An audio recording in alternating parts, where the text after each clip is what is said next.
Okay, so this mini lecture video is going to be all about minerals. First things first, you won't be able to click on this in the video, but if you go to the class lecture slides, you would click on the Diavik diamond mine, which is a mine located not too far from the diamond mine you were asked about in the prep quiz for this topic. So I encourage you to watch the video. It's pretty interesting. It gives you a little bit of insight about some of the difficulties potentially with mining in such remote and cold locations such as northern Canada. So it's pretty cool. Right, I would have asked this in class, right? And it's the idea that thinking about these diamond mines in really remote locations. So in Canada, you've probably also heard of diamond mines in Africa. They're really remote. So how in the world do we find them? Now you can pause the video and think about it if you'd like. But the reality is that diamonds are formed roughly 100 miles below the surface, and the only way that they get to the surface, right, they can't form at the surface really because they need the high temperatures and pressures associated with those deep depths. So the reason they get to the surface is by extreme volcanic eruptions that sort of carry some of the diamonds up to the surface, and then the diamonds sort of can later be found through this mining operation. And so really the way to find a diamond mine is to know the types of rocks that are produced during these volcanic eruptions known as kimberlites. And even then, it's no guarantee that you're going to find an economically viable diamond deposit. Maybe there aren't any diamonds in the kimberlite, or even if there are, maybe it's not worth sort of funding an entire mining operation to try and haul them out and put them on the market. So there's lots of decisions involved. There's lots of really good information out there on diamonds. So if you're curious, I suggest you can click on the couple of links I provided here in the PowerPoint, learn a little bit more about the dining process, and actually something relatively new, which is synthetic diamonds. We can actually make diamonds in the laboratory, and as diamonds are getting sort of harder and harder to find, you might see more and more investment in these synthetic types of diamonds. So, right, the reason we talk all about diamonds is because they're an example of a mineral. They're specifically a gem quality mineral, and so they're not maybe not ubiquitous, but very common in everyday life. People are familiar with them, but nevertheless, they're not really common in rocks. And so it's something that's fun to talk about, but not necessarily super significant for when we're talking about igneous, metamorphic, and sedimentary rocks and things like that. Um, and so, right, a diamond is a mineral, right? It's a gem. It's also a mineral. And minerals come in all sort of different shapes and sizes. An extreme example here shown in this crystal cave in Nica, Mexico. And again, I encourage you to look up the formation of this place. It's really geologically unique. Most minerals are much smaller because they're formed sort of in very confined spaces where magma is cooling and different things like that. But every once in a while, you get some really beautiful, amazing deposits such as this one. And minerals, right, when we break down geology into different scales, we've been talking about plate tectonics. This generally sort of exerts control over what we see at the landscape scale. But as we get into smaller scales, from the outcrop scale to the hand specimen, even taking a slice off a rock and looking at it under different types of light under a microscope, we can really see that there's really fine details in rocks at all scales. And so the different mineral compositions in rocks is certainly a part of this. And so this is a bit of review from the prep quiz and the reading, but minerals are solid, naturally occurring, definable chemical composition, ordered crystalline structure, and they have one or more elements. And minerals are pretty ubiquitous in daily life. There's a couple examples. I just didn't have to go very far, even in my apartment here. So we've got table salt, right? Table salt is our mineral halite right here. It's sodium chloride. It's a natural deposit on the planet. And so if you eat some food and you sprinkle some salt on it, you're quite literally eating a mineral. If you brush your teeth, you're using minerals in your toothpaste. If you use a cell phone, there's minerals in the components of your phone or other electronics. And I even snagged some makeup from Alona, and there's plenty of minerals that are in makeup as well. This one's actually called Bare Minerals. I don't know if you can see that, so sort of alluding to the fact that there's minerals in there. So, um, lots of different properties, lots of different uses. Often we take for granted all the minerals that are found in daily life just because we're not necessarily thinking about the fact that they're natural geologic materials. Now, on the prep quiz, one of the things that was not a requirement to be a mineral is that it has two or more elements. A couple of examples of minerals with only one element are diamond, which you see there on the left. It's all carbon. Graphite is actually all just carbon as well. And then there are things like gold and silver. I've used gold is what's shown there, which is an element, but when you have a sort of a physical large deposit of it, it's considered a mineral deposit as well. So going back to diamonds and graphites, they're both made of carbon, right? They have the same chemical formula. What actually makes them two different minerals?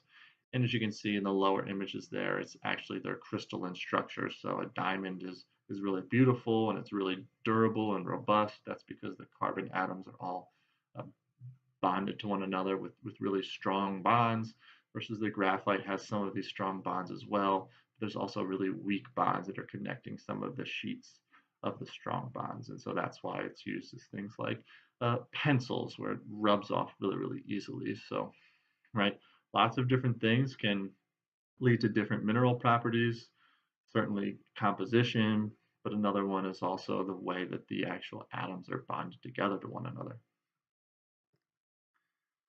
Now, there are a lot of minerals out there, approximately 3,800 known minerals, but very few will you actually find in rocks. So if you're walking around somewhere outside and you stop and pick up a rock, you're more than likely it's going to be some combination of these seven really common, what we call rock forming minerals.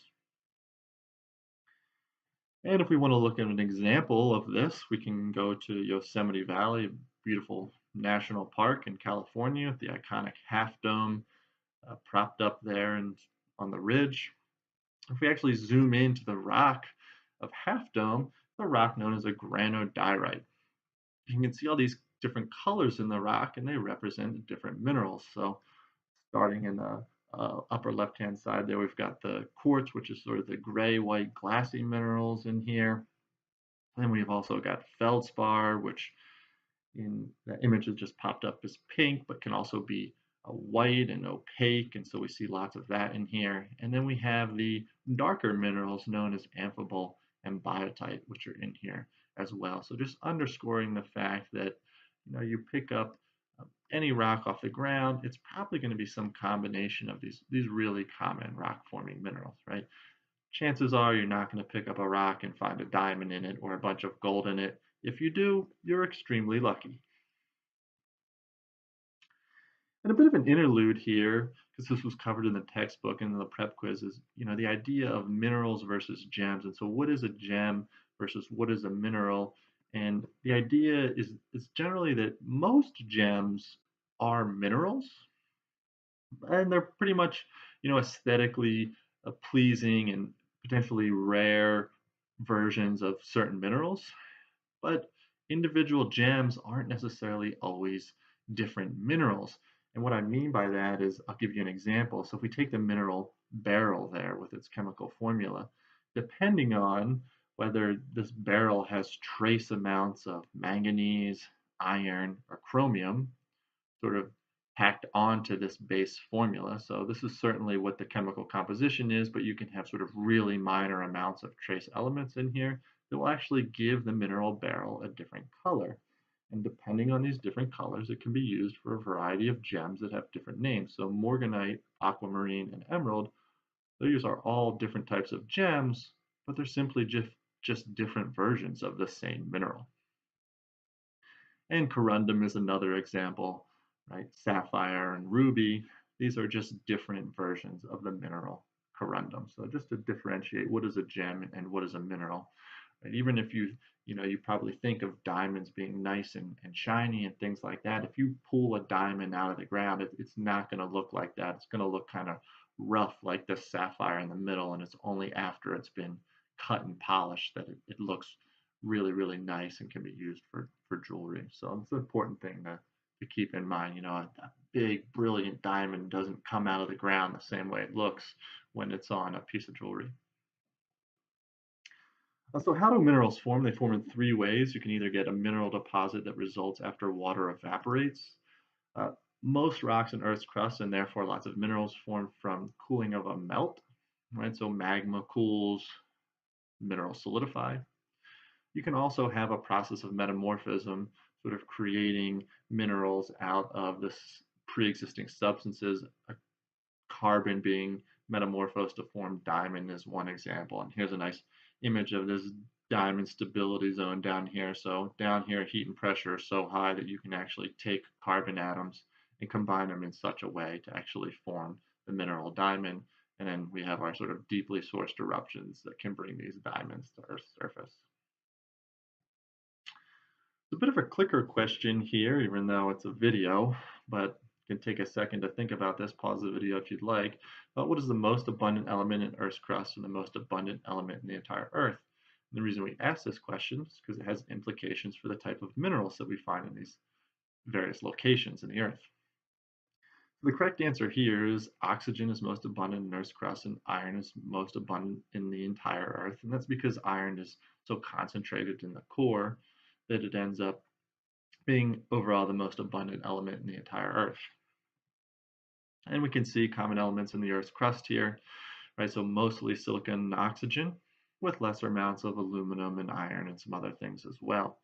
So this actually uh, makes sense when you consider that the most common group of minerals in Earth's crust is silicates because they combine silicon and oxygen. And it also makes sense that the base formula for those minerals is SiO2. You can see that the abundance of oxygen is roughly twice as much as the abundance of silicon. If we look for the entire Earth, still quite a bit of silicon and oxygen, but then all of a sudden we see this larger percentage of iron because it's so concentrated in Earth's core, and then magnesium as well. Magnesium is fairly common in the mantle. And so the question is, why are the abundances different? Well, it deals with the original differentiation of Earth's layers, right? The heavier stuff sunk to the bottom, to the interior of the planet, and the lighter elements sort of migrated to the outer layers. I'm going to go through this quickly. And this isn't important that you have this list memorized, but just some of the major classes of rock-forming minerals, the most common of which being silicates, and the way that most of these mineral groups work, whether it's silicates, carbonates, oxides, et cetera, is that you have nonmetals that tend to bond with different types of metals, and depending on the metals they bond with, or if they don't bond with any metals at all, it's going to give you a different mineral. And so there's a few examples here: feldspar, calcite, hematite, halite, gypsum, et cetera, et cetera. The most important thing here is that some of these mineral groups sort of will sound familiar. Oxides, right? Makes sense that it's mostly oxygen. Silicates, these are our most common mineral groups that we find on the planet. So they're silicon and oxygen bonding with other elements. And this is sort of the base structure of most silicate minerals. It's known as a silicate tetrahedron, the single silicon atom surrounded by four oxygen atoms, and these oxygen atoms bond with one another to create different structures. And so you can see that these different ways of bonding and these different structures that are formed actually are characteristic of different silicate minerals here. And the take home point here, other than seeing that there's different ways that these silica can be arranged, is that in general, as the structures get more complex, it means that there is more silica involved. And so we can see a mineral like quartz that is all silicon and oxygen has a really complex three-dimensional framework versus something like olivine or garnet, which has isolated tetrahedra, has a much lower composition of silica overall than something like quartz. And so, right, just a couple of bullet points reiterating what I said there about the structures and the corresponding silica content. Then we can talk about minerals in different parts of the earth a little bit more in depth here. And if we look at continental crust, for example, continental crust has lighter, less dense materials. Right? So we talked about why continental crust is thicker and it's less dense than oceanic crust. So that's a function of its actual mineralogy, right? It's higher in silica, so it makes it less dense. This compared to oceanic crust, it's a little bit lower in silica. This is why it's darker in color.